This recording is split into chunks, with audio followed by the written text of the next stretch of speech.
अथ विभूतियोगो नाम दशमोऽध्यायः। श्रीभगवानुवाच भूय एव महाबाहो शृणु मे परमं वचः यत्तेऽहं प्रीयमाणाय वक्ष्यामि हितकाम्यया। न मे विदुःसुरगणाः प्रभवं न महर्षयः। अहमादिर्हि देवानां महर्षीणां च सर्वशः।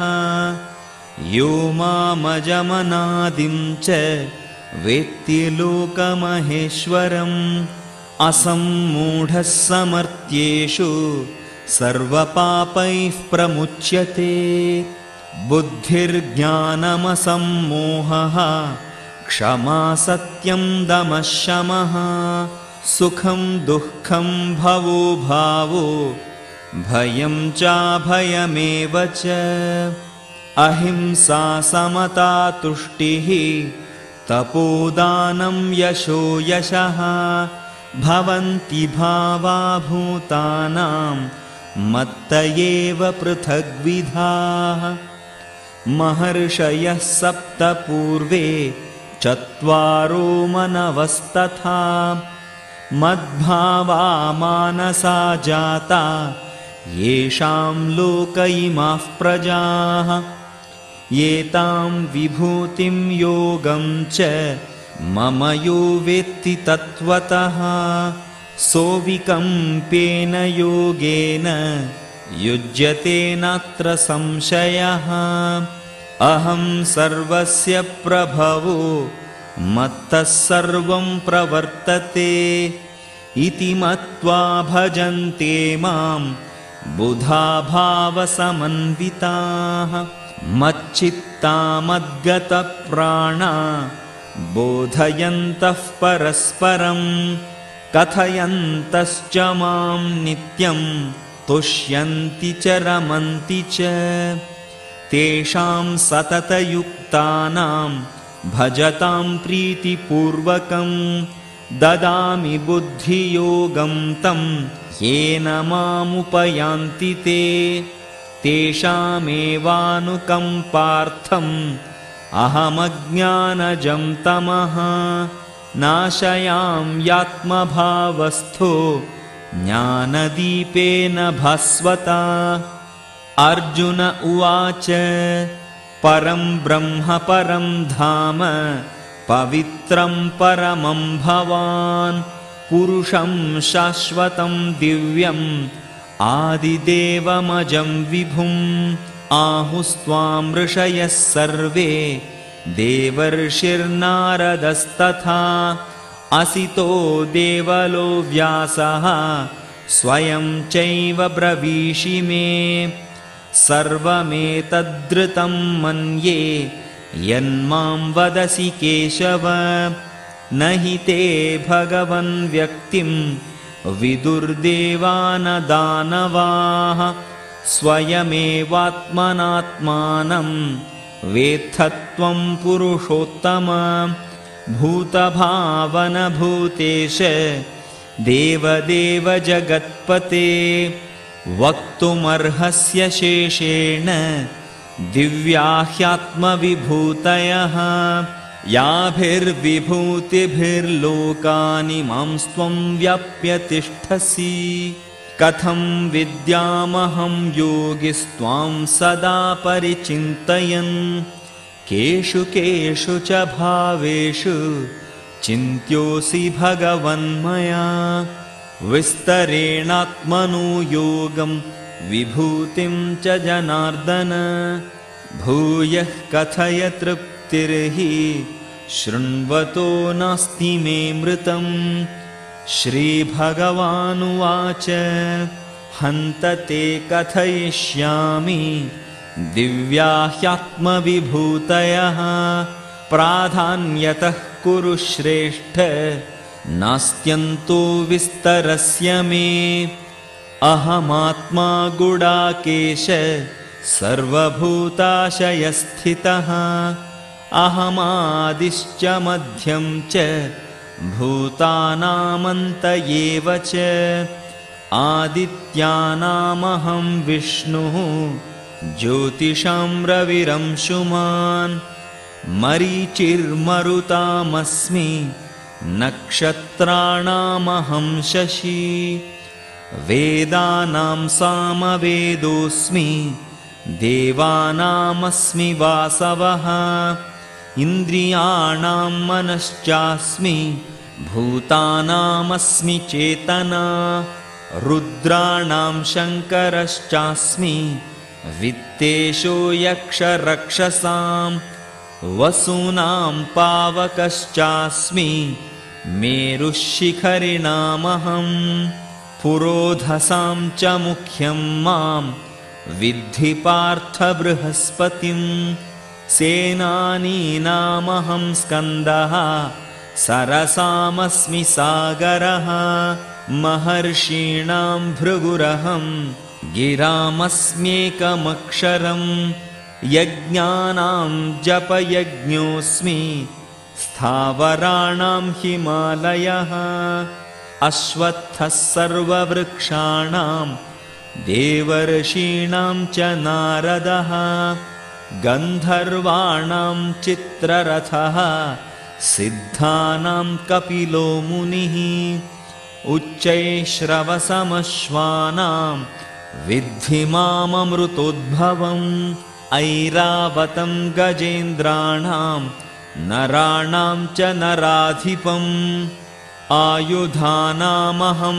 वज्रं धेनूनामस्मि कामधुक् प्रजनश्चास्मि कन्दर्पः सर्पाणामस्मि वासुकिः अनन्तश्चास्मि नागानां वरुणो यादसामहं पितॄणामर्यमा चास्मि यमः संयमतामहं प्रह्लादश्चास्मि दैत्यानां कालः कलयतामहं मृगाणां च मृगेन्द्रोऽहं वैनतेयश्च पक्षिणां पवनः पवतामस्मि रामः शस्त्रभृतामहं झषाणां मकरश्चास्मि स्रोतसामस्मि जाह्नवी सर्गाणामादिरन्तश्च मध्यं चैवाहमर्जुन अध्यात्मविद्याविद्यानां वादः प्रवदतामहम् अक्षराणामकारोऽस्मि द्वन्द्वः सामासिकस्य च अहमेवाक्षयः कालो धाताहं विश्वतो मुखः मृत्युः सर्वहरश्चाहम् उद्भवश्च भविष्यताम् कीर्तिश्रीर्वाक्च नारीणां स्मृतिर्मेधा धृतिः क्षमा बृहत्साम तथा साम्नां गायत्री छन्दसामहं मासानां मार्गशीर्षोऽहं ऋतूनां कुसुमाकरः द्यूतं छलयतामस्मि तेजस्तेजस्विनामहं जयोऽस्मि व्यवसायोऽस्मि सत्त्वं सत्त्ववतामहं वृष्णीनां वासुदेवोऽस्मि पाण्डवानां धनञ्जयः मुनीनामप्यहं व्यासः कवीनामशुना कविः दण्डो दमयतामस्मि नीतिरस्मि जिगीषतां मौनं चैवास्मि गुह्यानां ज्ञानं ज्ञानवतामहं यच्चापि सर्वभूतानां बीजं तदहमर्जुन न तदस्ति विना यत्स्यान् मया भूतं चराचरं नान्तोऽस्ति मम दिव्यानां विभूतीनां परन्तप एष तूद्देशतः प्रोक्तो विभूतेर्विस्तरो मया यद्यद्विभूतिमत्सत्त्वं श्रीमदूर्जितमेव वा तत्तदेवावगच्छत्वं मम तेजोंशसम्भवम् अथवा बहुनैतेन किं ज्ञातेन तवार्जुन विष्टभ्याहमिदं कृत्स्नम् एकांशेन स्थितो जगत् इति श्रीमद्भगवद्गीतासु उपनिषत्सु ब्रह्मविद्यायां योगशास्त्रे श्रीकृष्णार्जुनसंवादे विभूतियोगो नाम 10मोऽध्यायः। अथ ज्ञानकर्मसन्न्यासयोगो नाम 4थोऽध्यायः। श्रीभगवानुवाच इमं विवस्वते योगं प्रोक्तवानहमव्ययं विवस्वान्मनवे प्राह मनुरिक्ष्वाकविब्रवीत् एवं परम्परा प्राप्तम् इमं राजर्षयो विदुः सकाले नेह महता योगो नष्टः परं तप स एवायं मया तेद्य योगः प्रोक्तः पुरातनः भक्तोऽसि मे सखा चेति रहस्यं ह्येतदुत्तमम्। अर्जुन उवाच अपरं भवतो जन्म परं जन्म विवस्वतः कथमेतद्विजानीयां त्वमादौ प्रोक्तवानिति। श्रीभगवानुवाच बहूनि मे व्यतीतानि जन्मानि तव चार्जुन तान्यहं वेद सर्वाणि न त्वं वेत्थ परं तप अजोऽपि सन्नव्ययात्मा भूतानाम् ईश्वरोऽपि सन् प्रकृतिं स्वामधिष्ठाय सम्भवाम्यात्ममायया यदा यदा हि धर्मस्य ग्लानिर्भवति भारत अभ्युत्थानमधर्मस्य तदात्मानं सृजाम्यहम् परित्राणाय साधूनां विनाशाय च दुष्कृतां धर्मसंस्थापनार्थाय सम्भवामि युगे युगे जन्म कर्म च मे दिव्यम् एवं यो वेत्ति तत्त्वतः त्यक्त्वा देहं पुनर्जन्म नैति मामेति सोऽर्जुन। वीतरागभयक्रोधा मन्मया मामुपाश्रिताः बहवो ज्ञानतपसा पूता मद्भावमागताः ये यथा मां प्रपद्यन्ते तांस्तथैव भजाम्यहं मम वर्त्मानुवर्तन्ते मनुष्याः पार्थ सर्वशः काङ्क्षन्तः कर्मणां सिद्धिं यजन्त इह देवताः क्षिप्रं हि मानुषे लोके सिद्धिर्भवति कर्मजा चातुर्वर्ण्यं मया सृष्टं गुणकर्मविभागशः तस्य कर्तारमपि मां विद्यकर्तारमव्ययम् न मां कर्माणि लिम्पन्ति न मे कर्मफले स्पृहा इति मां योऽभिजानाति कर्मभिर्न स बध्यते एवं ज्ञात्वा कृतं कर्म पूर्वैरपि मुमुक्षुभिः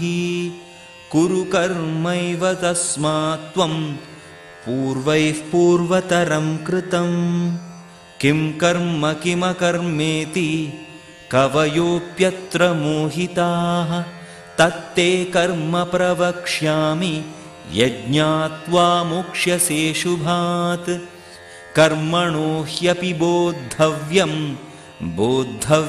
च विकर्मणः अकर्मणश्च बोद्धव्यं गहना कर्मणो गतिः कर्मण्यकर्म यः पश्येद् अकर्मणि च कर्म यः स बुद्धिमान् मनुष्येषु स युक्तः कृत्स्नकर्मकृत् यस्य सर्वे समारम्भाः कामसङ्कल्पवर्जिताः ज्ञानाग्निदग्धकर्माणां तमाहुः पण्डितं बुधाः त्यक्त्वा कर्मफलासङ्गं नित्यतृप्तो निराश्रयः कर्मण्यभिप्रवृत्तोऽपि नैव किञ्चित् करोति सः निराशीर्यतचित्तात्मा त्यक्तसर्वपरिग्रहः शारीरं केवलं कर्म कुर्वन्नाप्नोति किल्बिषम् यदृच्छालाभसन्तुष्टो द्वन्द्वातीतो विमत्सरः समसिद्धावसिद्धौ च कृत्वापि न निबध्यते गतसङ्गस्य मुक्तस्य ज्ञानावस्थितचेतसः यज्ञायाचरतः कर्म समग्रं प्रविलीयते ब्रह्मार्पणं ब्रह्महविः ब्रह्माग्नौ ब्रह्मणाहुतं ब्रह्मैव तेन गन्तव्यं ब्रह्मकर्मसमाधिना दैवमेवापरे यज्ञं योगिनः पर्युपासते ब्रह्माग्नावपरे यज्ञं यज्ञेनैवोपजुह्वति श्रोत्रादीनीन्द्रियाण्यन्ये संयमाग्निषु जुह्वति शब्दादीन् विषयानन्य इन्द्रियाग्निषु जुह्वति सर्वाणीन्द्रियकर्माणि प्राणकर्माणि चापरे आत्मसंयमयोगाग्नौ जुह्वति ज्ञानदीपिते द्रव्ययज्ञास्तपोयज्ञा योगयज्ञास्तथा परे स्वाध्यायज्ञानयज्ञाश्च यतयः संशितव्रताः अपाने जुह्वति प्राणं प्राणे पानं तथा परे प्राणापानगतिरुद्ध्वा प्राणायामपरायणाः अपरे नियताहाराः प्राणान् प्राणेषु जुह्वति सर्वेऽप्येते यज्ञविदो यज्ञक्षपितकल्मषाः यज्ञशिष्टामृतभुजो यान्ति ब्रह्म सनातनं नायं लोकोऽस्त्ययज्ञस्य कुतोऽन्यः कुरु सत्तम एवं बहुविधा यज्ञा वितता ब्रह्मणो मुखे कर्मजान् विद्धितान् सर्वान् एवं ज्ञात्वा विमोक्ष्यसे श्रेयान् द्रव्यमयाद्यज्ञात् ज्ञानयज्ञः परं तप सर्वं कर्माखिलं पार्थ ज्ञाने परिसमाप्यते तद्विद्धि प्रणिपातेन परिप्रश्नेन सेवया उपदेक्ष्यन्ति ते ज्ञानं ज्ञानिनस्तत्त्वदर्शिनः यज्ञात्वा न पुनर्मोहम् एवं यास्यसि पाण्डव येन भूतान्यशेषेण द्रक्ष्यस्यात्मन्यथो मयि अपि चेदसि पापेभ्यः सर्वेभ्यः पापकृत्तमः सर्वं ज्ञानप्लवेनैव वृजिनं सन्तरिष्यसि यथैधांसि समिद्धोऽग्निः भस्मसात् कुरुतेऽर्जुन ज्ञानाग्निः सर्वकर्माणि भस्मसात् कुरुते तथा न हि ज्ञानेन सदृशं पवित्रमिह विद्यते तत्स्वयं योगसंसिद्धः कालेनात्मनि विन्दति श्रद्धावान् लभते ज्ञानं तत्परः संयतेन्द्रियः ज्ञानं लब्ध्वा परां शान्तिम् अचिरेणाधिगच्छति अज्ञश्चाश्रद्दधानश्च संशयात्मा विनश्यति नायं लोकोऽस्ति न परो न सुखं संशयात्मनः योगसन्न्यस्तकर्माणं ज्ञानसञ्छिन्नसंशयम् आत्मवन्तं न कर्माणि निबध्नन्ति धनञ्जय तस्मादज्ञानसम्भूतं हृत्स्थं ज्ञानासीनात्मनः छित्त्वैनं संशयं योगम् आतिष्ठोत्तिष्ठ भारत इति श्रीमद्भगवद्गीतासु उपनिषत्सु ब्रह्मविद्यायां योगशास्त्रे श्रीकृष्णार्जुनसंवादे ज्ञानकर्मसन्न्यासयोगो नाम चतुर्थोऽध्यायः।